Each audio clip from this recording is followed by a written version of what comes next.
really desperate for it. I mean, do you have to watch those games where someone's really on the edge and really needs to win? Yeah, you definitely do. While they've had a lot of changes and a lot of hiccups, not having an import at the start of the season from injury-wise, definitely put them on the back seat early.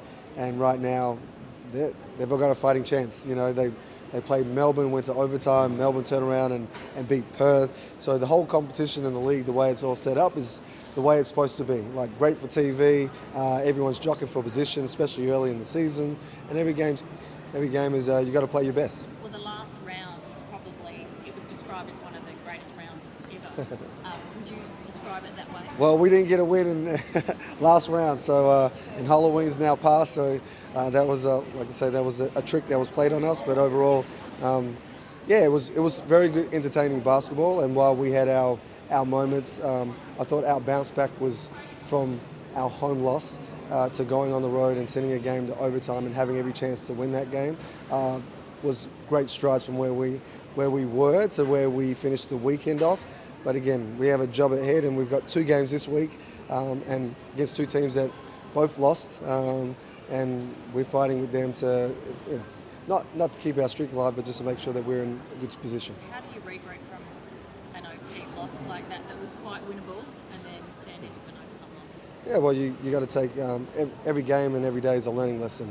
I think when you look at it like it's a defeat and you feel defeated, there's no way. It's hard mentally to be able to back up and get up and prepare yourself for the next outcome and the next day and the next possession. We can all go into our feelings in our bag of feeling sad for ourselves. We have enough going on in our lives and in social media to go and put a damper on it if you really want to. I think finding it within yourself and within your teammates is the best way I know how. And for us, it's about playing what's in front of us and preparing for this game. A different question, but on that social media stuff, since you brought it up, there's been a bit of that flying round of fans sliding into players' DMs.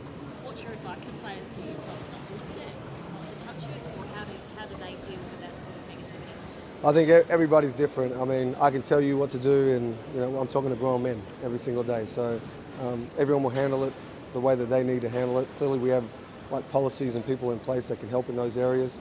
I'm not here to get into riffraffs. I myself, I'm not on it a whole lot, so there's not a lot of people that can get to me unless you go through the club. And if you want to talk to me, I'm happy to talk. But you know, for everyone that has a say, this is what I do for a living, and this is my job. And I don't go to their job and tell them how to do it. But I understand in sports that we all feel like when we have our weekends, we want to see our pro teams win. We do too, as players, as family members, and all the above. So as an organisation, we want to put our best foot forward every single time that we are preparing for an event. So. Speaking of throwing shade, Randall's copped a little bit this week. From all accounts, great bloke, great teammate, good to coach, I'm going to assume. Is it unfair? To be honest, I think that when you're with a team, you're trying to keep everyone together. And it's easy to pull one person away and try and tear a group down. And from our success over in Phoenix, which blew everyone out of the water and globally, we're the first team that everyone wants to tear down. So we have enough people that are already from our own camps trying to build us up and trying to keep us together, and we've got other people trying to pull us apart, to see you divided, to see, I told you couldn't do it. And so right now it's about us staying together and staying focused on the task and the job at hand. As for Craig, he's a big boy, as we all are in this sort of situation. But as an organisation, we definitely do understand where he's coming from and understand that it's not right to be picking on players, but as a club and as a team, we definitely support him in this area. Some of the reports showed pictures of you during a game, sort of trying to calm him down, move him from the situation. What's going on there? Yeah, well, as you said, it's trying to keep calm. In a situation like you can boil it and blow it out of proportion, and it's a moment and it's not going to last forever. But at that certain times and certain circumstances, as the game plays out, my job as a coach, when he's on the floor, his job is to perform and play the way that I try to script it. And sometimes that doesn't always go according to plan, as most sports. If you're making a play and you're asking the questions, then clearly this can go any different direction. Well, he came out and said, as long as you're happy, as long as his teammates are happy, then that's all that matters. So everyone's happy? That's it. Everyone needs to be happy, right? We play a game for a living. And in sport, we have each other's back, and when you have each other's back, you play like we did in Phoenix. And I think as we keep going through the season, we need to have more joy moments and more winning moments. And each day is a winning moment when we get together and surround our arms around each other and get to perform on the floor. A couple of questions about the depth of this side. Are you happy with how it's sitting? Definitely not. Like, there's always improvements.